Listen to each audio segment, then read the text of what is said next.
যশোরে পুরাতন লোহা ও মোটর পার্টস ব্যবসায়ী মালিক সমিতির আলোচিত নেতা মাসুদ আলমকে গ্রেপ্তার করেছে জেলা গোয়েন্দা শাখা পুলিশ ডিবি।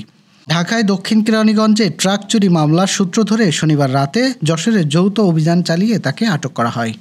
ঢাকা মহানগর ডিবি দক্ষিণ বিভাগের অফিসার ইনচার্জ আক্তার হোসেনের নেতৃত্বে একটা টিম ও যশোর জেলা ডিবি ওসি মঞ্জুরুল হক ভূঁইয়ার নেতৃত্বে আরেকটি টিম এই অভিযান পরিচালনা করে। এ সময় বকচার এলাকায় ভিক্ষু চৌধুরীর বাড়ির সামনে থেকে ঢাকায় চুরি হওয়া একটি কার্গো ড্রাম ট্রাকের বডি উদ্ধার করা হয়। একই ট্রাকের সামনের অংশ উদ্ধার করা হয়েছে যশোর শহরের রাজারহাট এলাকায় একটি পরিত্যক্ত স্থান থেকে। সন্ধ্যা রাত থেকে শুরু হওয়া এই অভিযান রাত 11টা পর্যন্ত চলে। বর্তমান মাসুদ আলমকে ডিবি অফিসে নিয়ে জিজ্ঞাসাবাদ করা হচ্ছে। ডিবি সূত্রে জানিয়েছেন, প্রাথমিকভাবে ধারণা করা হচ্ছে ট্রাক চোর চক্রের সঙ্গে মাসুদ আলম সহ আরও কয়েকজন জড়িত থাকতে পারেন। এ বিষয়ে তদন্ত চলছে। যশোর জেলা ডিবির অফিসার ইনচার্জ মঞ্জুরুল হক ভূঁইয়া বলেন, ঢাকার স্পেশাল টিমের সঙ্গে যৌথভাবে আমরা কাজ করেছি। মাসুদ আলমকে জিজ্ঞাসাবাদ করা হচ্ছে। তদন্ত শেষ না হওয়া পর্যন্ত বিস্তারিত কিছু বলা যাচ্ছে না।